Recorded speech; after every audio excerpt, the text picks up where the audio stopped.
Good day, I'm Twyla Whelan and this is your JIS News for Monday, May 12, 2025. Government will be reviewing the policies surrounding the sex offender registry. Prime Minister Dr. Andrew Holness says this is to determine how it can be strengthened and whether greater public access can help to keep communities safer. Yes, there are constitutional issues that we have to balance, but where we are in the society, I have said it before and I will say it again, that our laws need to favor the protection of life and the protection of the victim rather than trying to protect the criminals. The Prime Minister was speaking on Sunday as he visited the family of 9-year-old Kelsey Farragon, who was sexually abused and killed on the weekend. All options regarding Jamaica's final appellate court remains on the table and will be considered during the ongoing constitutional reform process. That assurance comes from the Minister of Legal and Constitutional Affairs, Marlene Malahoo Fort.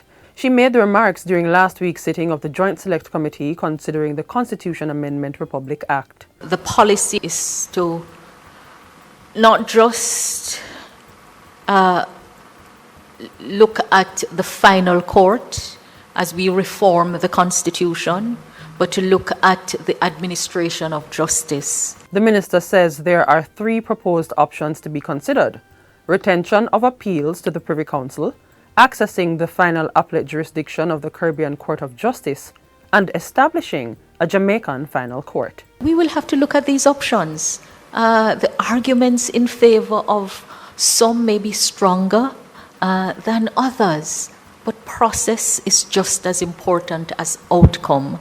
And when we are making these kinds of fundamental changes, it is also important that people take ownership of the institutions. They take ownership of the work and the outcome. More than 1,300 acres of previously unused prime agricultural land in St. Mary have been identified for cultivation as part of the government's push to enhance national food security. Agriculture Minister Floyd Green discussed the plan during the official opening of the Plattfield to Brainerd Farm Road in the parish recently. He says the lands located in communities such as Eden Park, Nonsuch, Unity and Fort George will be used primarily for fruit tree cultivation.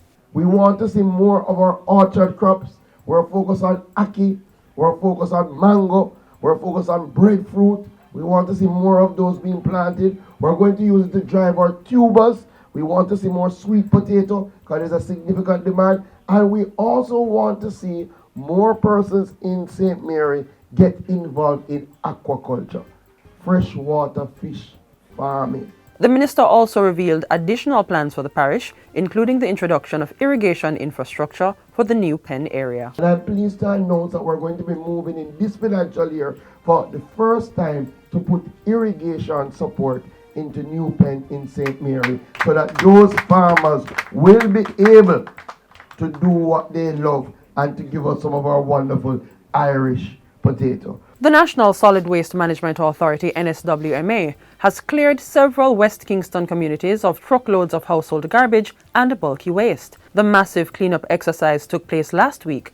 removing over 40 truckloads of bulky waste, 12 truckloads of residential waste, and 25 derelict vehicles. It was done as part of the NSWMA's Pass the Broom campaign, which aims to promote environmental responsibility and community pride by engaging residents in cleaning their surroundings. We are trying to impact attitude. We are trying to change behavior. Because unless all of us come together, it's going to be awfully difficult for the 4,000 men and women at the agency to clean Jamaica. It has to be a partnership. Minister of Local Government and Community Development Desmond McKenzie made an appeal for the residents to support the NSWMA's work by containerizing their garbage. Let us go back to our normal way. Going to ask my constituents and Jamaica, containerize your garbage. Containerize your garbage. As a member of parliament, I am willing to provide the bags for you to contain your garbage. Because once you do that, it makes the work of your fellow Jamaicans much easier. And finally, the community of Nanville in Kingston now has a new futsal court, courtesy of the Tourism Product Development Company TPDCO and other stakeholders. The facility features a professionally installed turf field and upgraded infrastructure designed to uplift the youth, foster community pride, and enhance the social and aesthetic landscape of Nanville. It was done under TPDCO's Spruce Up on the Corner program. In every single constituency across Jamaica, the footprints of Spruce Up on the Corner is there, creating a point of excellence in some instances, creating economic opportunities in some instances, just creating space, livable, walkable space in other instances, and in some instances providing aesthetics by way of parks and gardens and other kinds of physical enhancement. Executive Director of the TPDCO, Wade Mars, says the objective is to support sports development in Jamaica, and TPDCO's involvement reflects government's commitment to ensuring that tourism benefits all Jamaicans. Tourism is for everyone, right? And we believe that if we're going to encourage visitors from across the world to come to various facilities across the island, we should also be willing to put in world-class facilities for the people of the island, right? And when you look on this particular facility, right, the quality of the turf itself is world-class. And that's it for JIS News Today. I'm Twyla Whelan. Thanks for watching.